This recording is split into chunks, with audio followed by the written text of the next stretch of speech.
right, we are at 3:30, so I'm going to get started. Welcome, everyone. I'm glad you could make it this afternoon. I know it is getting late in the day and people are shuttling off to their rooms to have a rest before happy hour. I get it.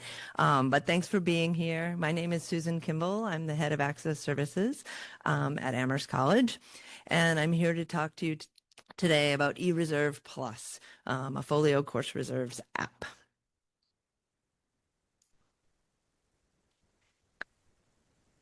If I can get my screen to advance, that'd be awesome. There's my clicker. All right. So what is eReserve Plus? That's where we're going to start. And then I'll talk to you a little bit about how we use eReserve at Amherst. And before I show you what it looks like in Folio. And then we'll talk a little bit about the future possibilities in the development of the app, both in and outside of Folio, and then take questions. So first, what is eReserve Plus? So eReserve Plus is a third-party web application, a content management tool that for providing course content embedded in course management systems to students. It is a standalone system developed by several years ago by a company, an Australian company called eReserve Plus. It is a web-based application. It manages course materials. Behind the scenes, it has a structured database containing locally digitized and external resources. So you can provide links to external things as well as things you've digitized and put up in the database. It links those to courses and semesters, and it's made available to and organized by the faculty of the course. It streamlines copyright assessment and tracking, and then it also is a reporting and analysis tool. So the copyright assessment and tracking, sort of that alternative to the Wild West that many of us know about, with our faculty putting whatever up on the websites that may or may not be password protected, but certainly don't always comply with the best practices of copyright compliance. It also has robust metadata standards which allow you to manage the copyright, because in order to manage the copyright, you need to know the publisher, you need to know the details about how it was created and who the stakeholders are. So it allows you to stay in compliance and reduce risk for the institution. So some of the features of eReserve Plus include that it's integrated with a learning management tool. So it is using LTI. It can integrate with Moodle, with Canvas, with Blackboard, whatever you are using at your institution. It supports various eReserve workflows. So I'm going to talk today about how we use it at Amherst, but it is also, there are infinite ways that you could implement it at your institution. So it could be anything from the library has sole responsibility for managing electronic reserves to a distributed model where faculty, academic staff, and library staff are all involved. It has an assessment tool for fair use or fair dealing, which is used in some countries, and copyright license assessment as well. So I'm going to show you again how we've implemented it with the CCC, but it also can be used in lots of different ways. So if your institution relies on fair use, it allows you to keep track of that assessment and keeps it with the resources. So if there's ever a question, you can show that you've gone through the proper steps to assess the fair use. It also provides an auditable kind of paper trail for that, so that if there's ever a challenge, you can respond to that. It has a responsive, accessible student experience. So it's able to show in display on laptops, desktops, mobile, which many of our students are now using their phones to read their eReserves. And so it is adaptable to that as well. And then it also is fully accessible, so that screen readers and other assistive technologies can be used to allow users who have accommodations to view the material or access the material. And then finally, it has really robust analytics on the resources that are used, the courses they're used for, the amount that's being used, licenses that are covering it, and student usage. So how much are students actually reading or at least opening these resources? There's real-time and historical analytics. So you can do, faculty can assess student engagement. Libraries can assess whether collection development decisions need to be made based on what is available in the analytics. So this is a view of the responsive, accessible student experience. You can see it adapts to whatever screen size you're on. So it basically connects the library and the campus through this middle piece of software. So you see students and faculty on the left. They interact with eReserve Plus through the course management system. That means they're not directly going into eReserve. They are viewing material through the learning management system. They're requesting material through the learning management system and organizing it there as well. So they never need to have direct access to eReserve. Faculty can search the library's resources through Discover. They can, and then directly through that, they can request that they be added to their reading list.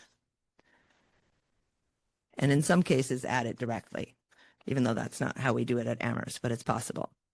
They can also, students can access material embedded in their course site at the point of learning. And library staff at the top of the screen don't always have access directly to the course management system. So if you have responsibility for providing curricular content, but you don't have access to the course management system, this is a way that you can actually insert that through this third-party software directly into the LMS. And then if copyright responsibility is held elsewhere, whether that's academic staff or their legal staff or whatever, that responsibility can also be done directly in eReserve Plus. And then the FOLIO inventory data on the right is brought into eReserve Plus through the discovery layer. So how do we use eReserve at Amherst? So the obligatory about Amherst slide.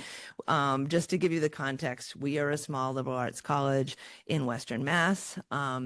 We have a great deal of diversity across our academic departments and autonomy. So that means everyone does it their own way, and the library has to sit in the middle of that and figure out how to meet the needs of our users in all the ways that they show up to us. If they give us their list written on a cocktail napkin, we have to figure out how to use that.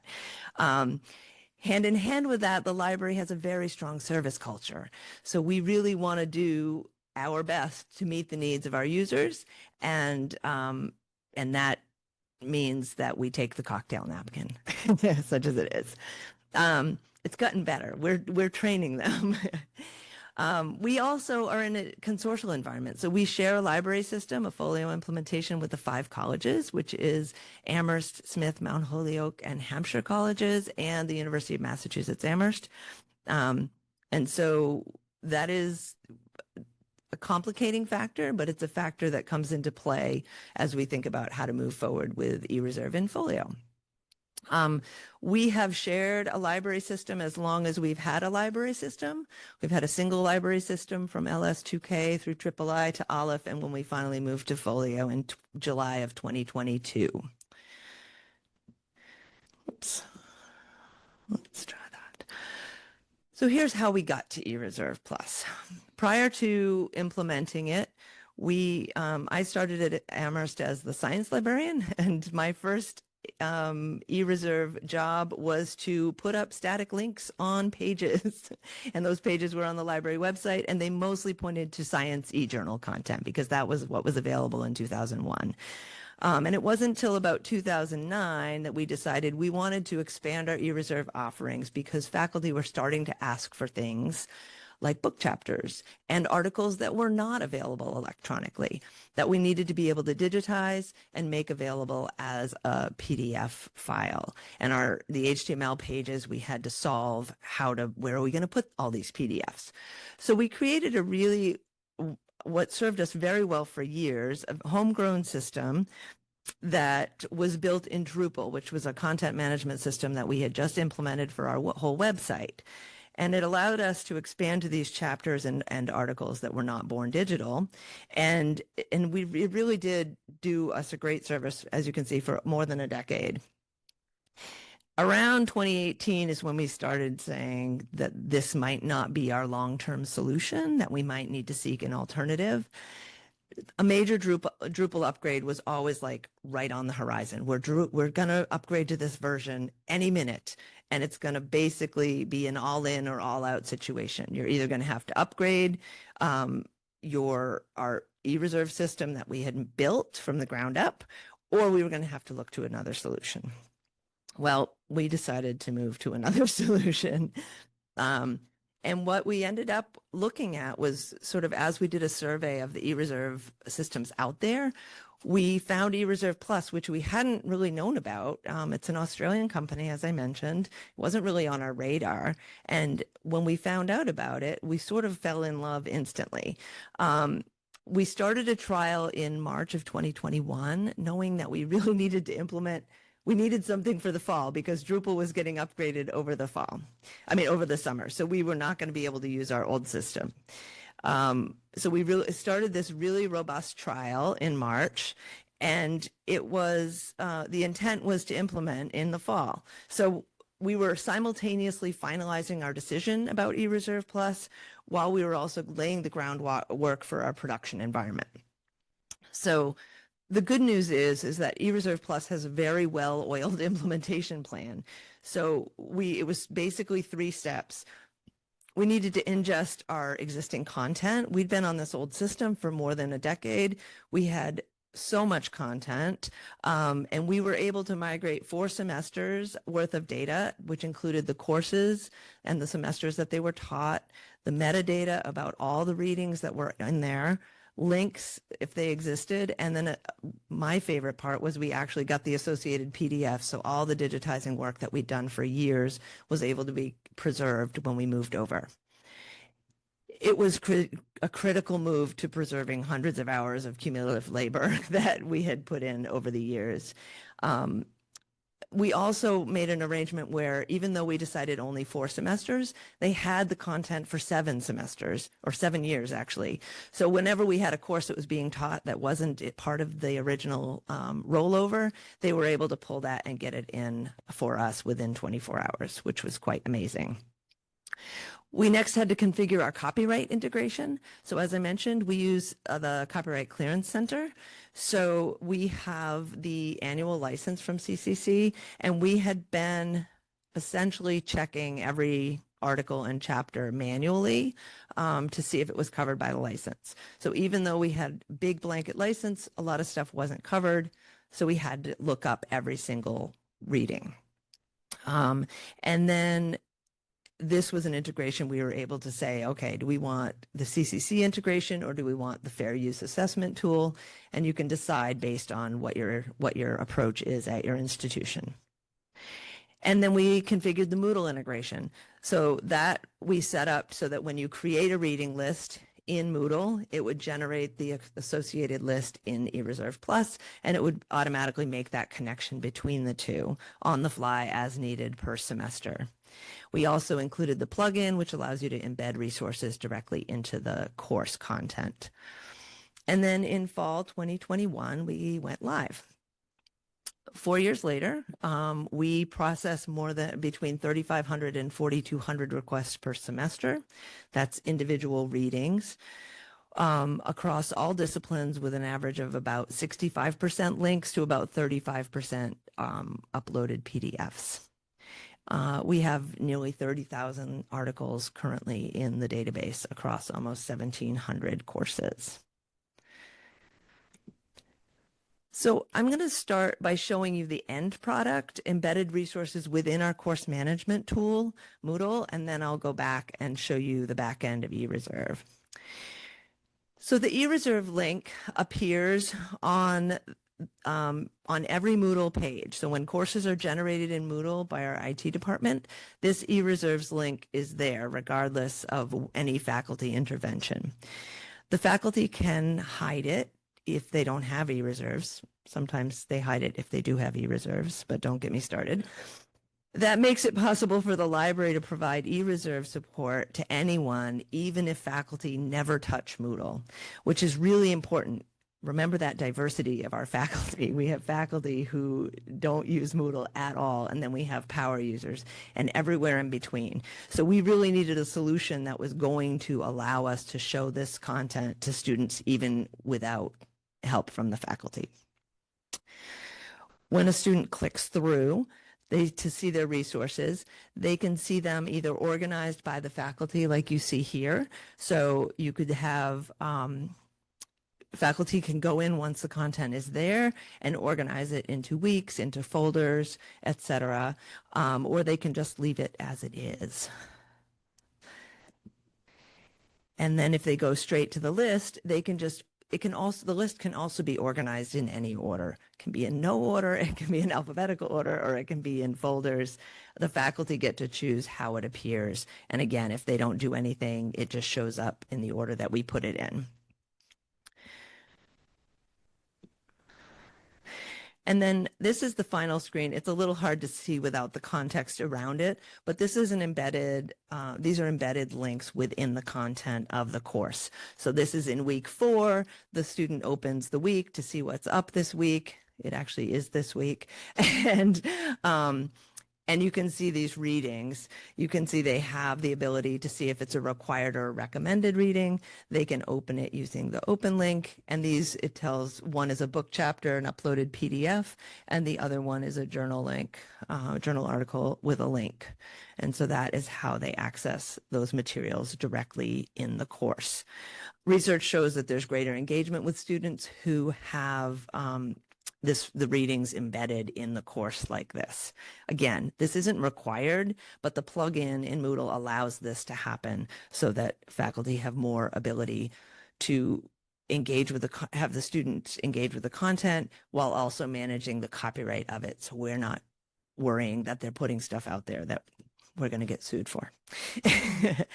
So within the LMS, faculty can manage resources from submitting requests for added materials to organizing that material into folders and embedding readings in their content. Faculty can view student usage also. So here's an example of how they can group the content. This looks very similar to what you just saw. This is the faculty view. If you look on the upper right, you can see that they have some other options, and they can even view what the students view from within Moodle. This is all within Moodle. They have not left their course. They come right to it through the eReserve link the same way the students do. So the other advantage for faculty is that they can really see how students are using this material, or at least how they're opening it. Again, you can't know that a student actually read it, but you can know if they are reading it. I mean, if they're opening it. So if you look to the in the upper left, you can see that 11 students have engaged with this content across all readings. That's a total of 191 accesses across all the readings. And then there are 21 total readings in the list. On the right side here, you can see for this particular reading, this has been opened by 6 individual students and a total of 13 times. So this gives really good information to our faculty who want to know whether or not they're going to show up to a class and have students be prepared. If the students haven't opened the article, the chances are less likely that they might be prepared. These usage counts will come up whether they access it through the eReserve link or through the embedded resources in the content. You need to use the mic. Do you have a question? I'll repeat. Do they just get the counts, or do you actually see which students actually? very good question. So the question is whether or not they get the counts or the individual students. That is up to the implementation. So at the time of implementation, you can decide. So Moodle gives a huge amount of detail about what students do in the, I mean, all LMS systems do. There's some control over how much you collect or create. But yes, this is why this part is not a live demo, because I'm not going to click on that, because you'll see actual student names. So yeah, and that is a real, it's a conversation to have, because it was a real concern for us. But it is something that's already in Moodle, which is why we decided to keep it there. All right. So what is the library experience? So at Amherst, we have a distributed workflow. As I said, we have a lot of different players, a lot of different levels of experience and use of content. And at Amherst, the library staff creates reading lists and digitizes print resources. So we get syllabi from faculty and reading lists, bibliographies, and we either roll over previously used content, which one of the biggest benefits of having a system is that content is very easy to roll over. You've used it one semester, you digitize it once. We do it we spend a lot of time digitizing and making things accessible, because it's an investment for that reading for its entire life cycle, which could be years and years and years. If we have faculty that stay, they often use the same readings over and over. And so we want to be able to make a good effort on that one time and reuse that. We basically, for new readings, we bring them in through our discovery system, and we right now use Zotero as sort of a gateway into eReserve Plus. Zotero is an amazing tool for parsing bibliographic data and getting it into a standard format. And then when we do that, we're able to put everything in Zotero and then import it in one fell swoop into eReserve for a whole course. It's very easy to do, and it's helped us save a huge amount of time. We also digitize and then upload the articles or chapters that have those associated that are not available electronically. Obviously, our preference is to link everything that we can, which we do, but we do not always have electronic access to everything. So the faculty and the academic staff, so we have department coordinators who work in each academic department, they have responsibility for doing everything else. Anything on the Moodle side, anything related to organization or embedding, the library can't take on all of that. So that's the distributed part. They, like I said, they don't have to do anything, but they can do a whole lot if they want to.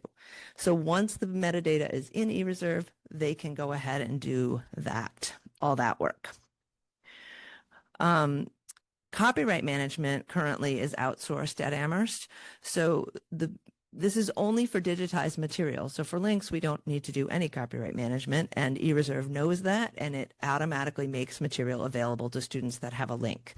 If it is an uploaded PDF, however, there is an approval process where we get feedback directly from eReserve through an API that checks with the Copyright Clearance Center, and we know exactly what's covered by the license. So we can immediately approve everything that's covered by the license without any additional work. Once we're done with that, we can get a report from eReserve of digitized material that is not covered by the license, and we actually send that out to be covered by an external vendor. So I'm going to show you a little, if I can switch over to my, let's see, eReserve Plus. So this is, before we look at eReserve and FOLIO, we'll take a quick look at Amherst's eReserve instance so I can show you the CCC integration. As I said, it's customizable, so depending on your workflow at your institution, you can decide whether you want the CCC integration, or in another country, your country's copyright organization, or a fair use assessment, which takes you through steps for each reading to say that this is fair use. So basically what we're looking at right now is the requests list of all the requests in the system. There's a lot of filters on the left-hand side that allow you to filter by semester or by course or by department.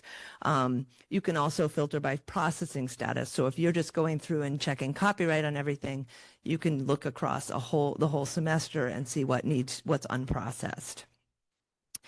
You can see here that this is from last fall, so you'll notice these are expired, but you can see we can add things here like this note to students, so we can tell students this note will go through to Moodle, so they can see that this ebook link, we only have one simultaneous user, so you plan ahead because you may need to you may not have access to it right away. Faculty can also add notes, things like that.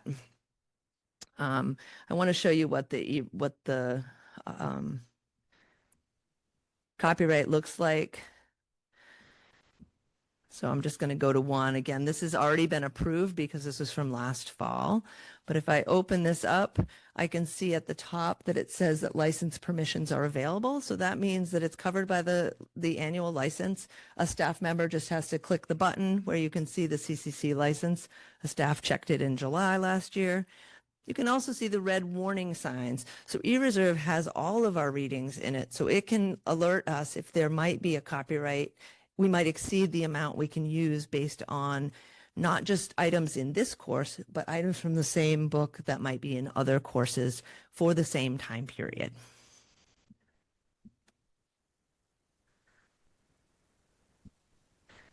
Oh my goodness, it went all the way back to the top.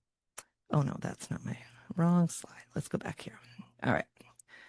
These are my backups in case it failed. All right, so let's take a look at long last at eReserve in Folio.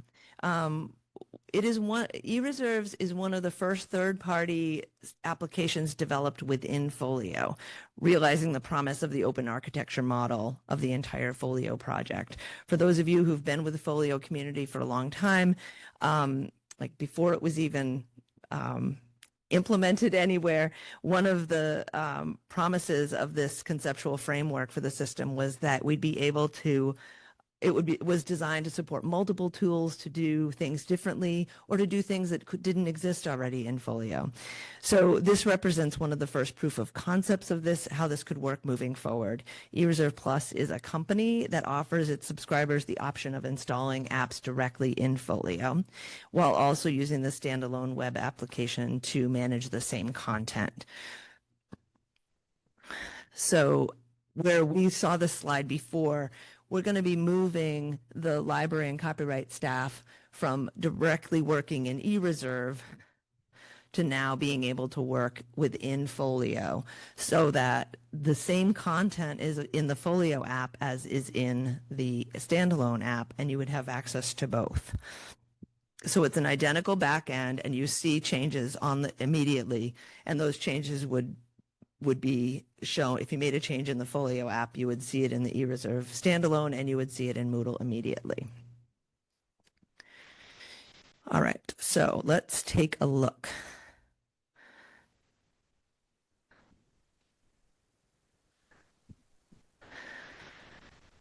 So this is eReserve Plus in Folio. So one of the advantages of being in Folio is that library users will be able to stay directly in Folio for all of their work. The Courses app is already in Folio. The eReserve course app will also be in Folio. It allows for flexible workflows so that library staff can work in Folio, but faculty will still be able to work in Moodle, and other users who might be doing copyright can still work in eReserve Plus. It also leverages the users from Folio, so you won't have to maintain separate user accounts within eReserve.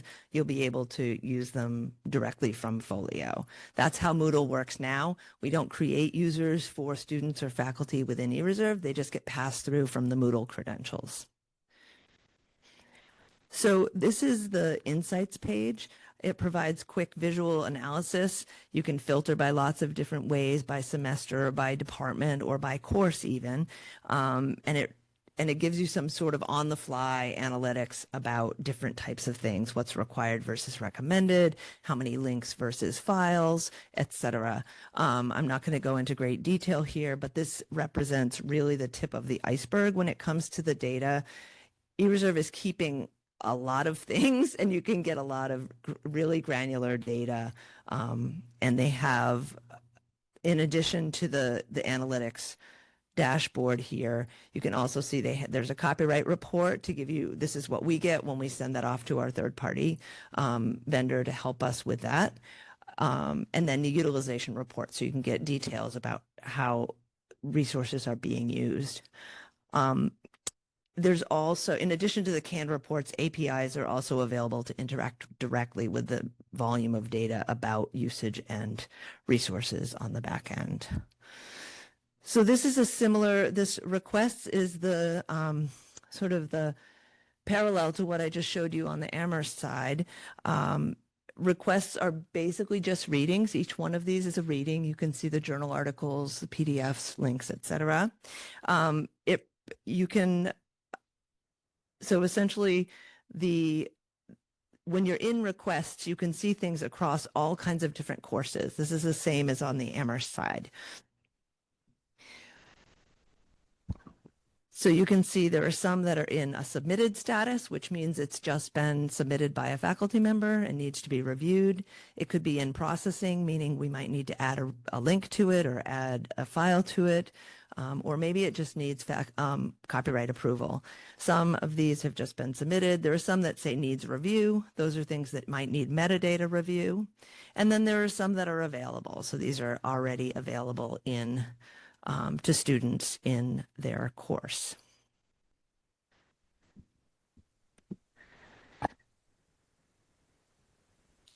So this is in this same area, you can look at lists. So each one of these represents a course.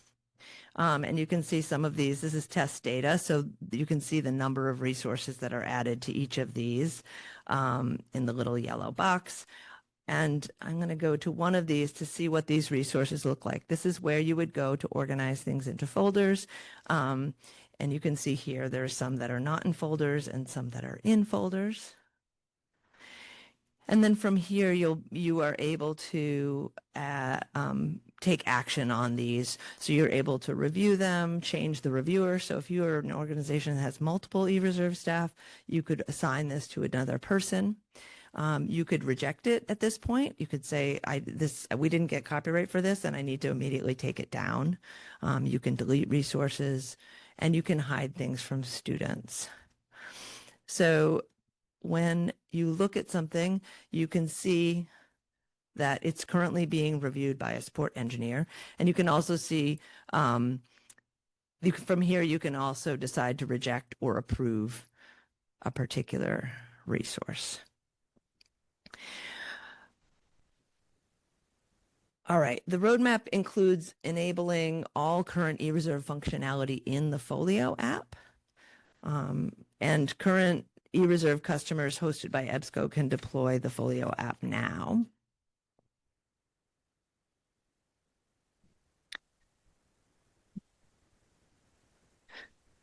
Get through my backup slides. And then finally, I want to talk a little bit about future possibilities. So once all the functionality of the eReserve Plus product is in FOLIO, there's lots of opportunities for integrations with the other parts of FOLIO, inventory metadata and resource availability. Rather than having to go out to the discovery layer, to resource metadata could get pulled directly from inventory, as it does with the Courses app.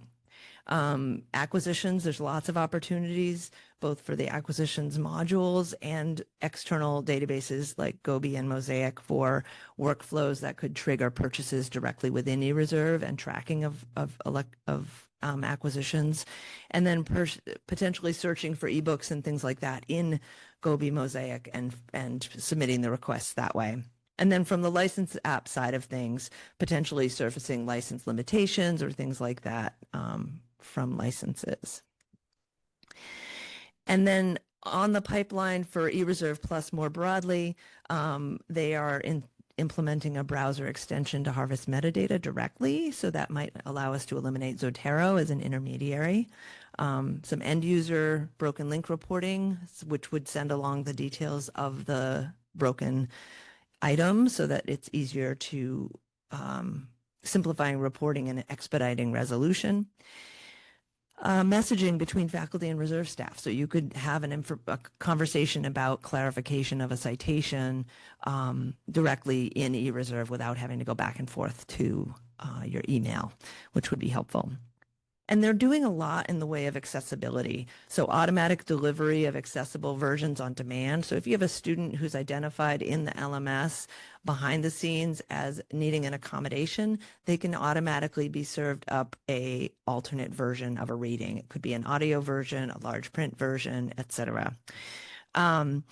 And then finally, accessibility assessment by courses or department or overall. So you can assess how accessible your eReserve content is overall, or you could, to prioritize your remediation efforts, or you can identify content within additional individual courses. So if you have a student with an accommodation and you want to just check to make sure that the courses they're taking are fully accessible, you can identify those quickly.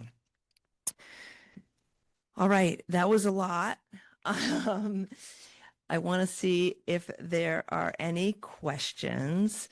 I'm going to have you use the mic if you have questions, and I'm going to turn on my chat here to see the chat.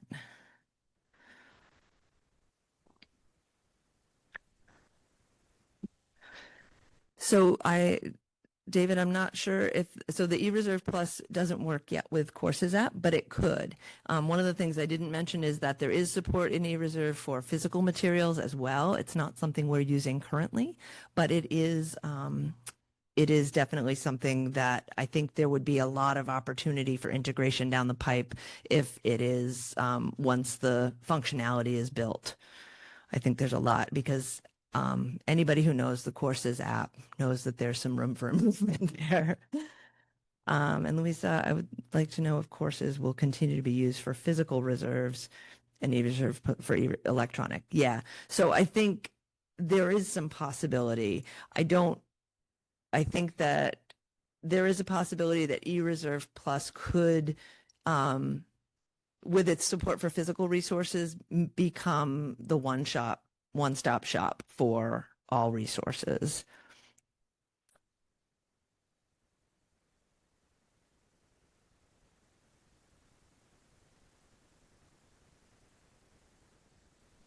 Hi, thank you. This is Autumn from Michigan State.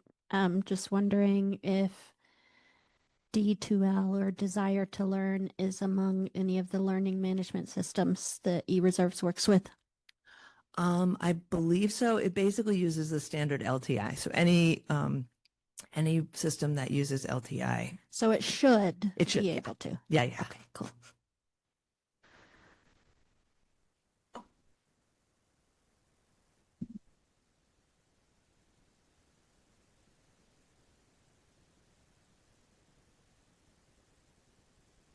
I'm Meredith from Lehigh University. I have a question about ebooks and the eReserves.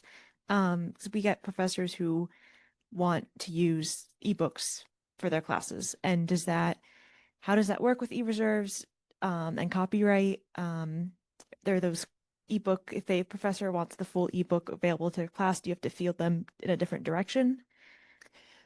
So we currently put our ebooks in eReserve Plus.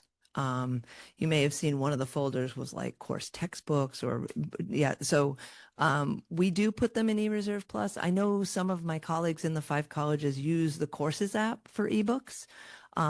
It's sort of a mixed bag. I think very clear, like print versus electronic when I think of the two different solutions.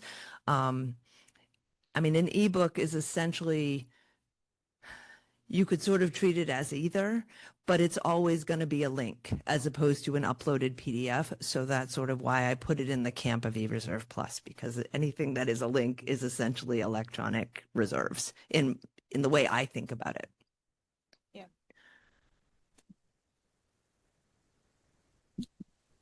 Hi, I'm Megan from Michigan State.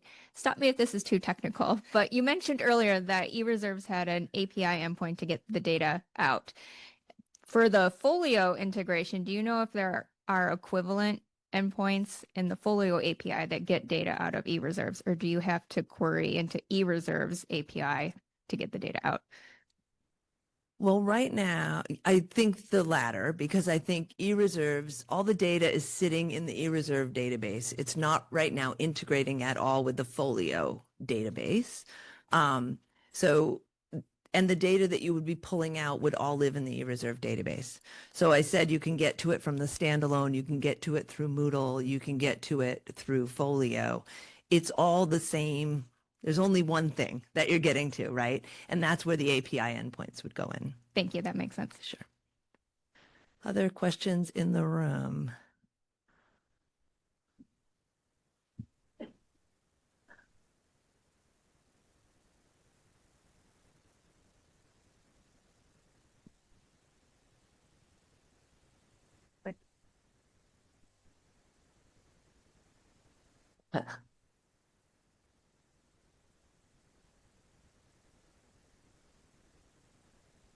Oh, video. We love our video. So it's a very good question. Video clips, our IT department handles. They actually have a player that Kaltura, which works in our LMS.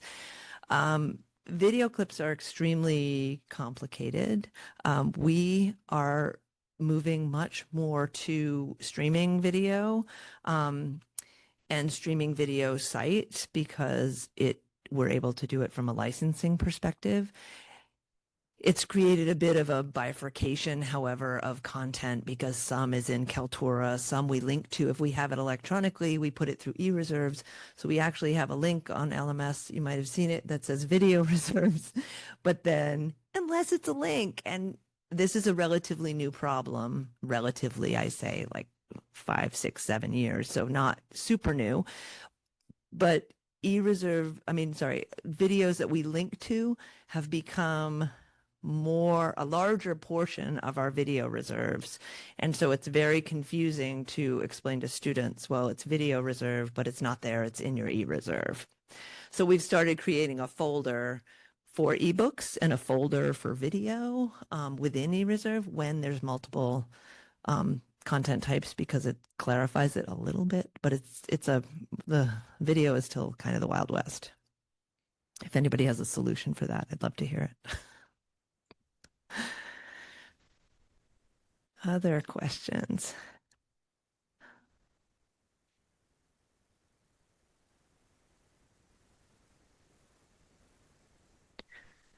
All right, you can get out early. And if anyone has questions after, please come see me. Thank you, folks online.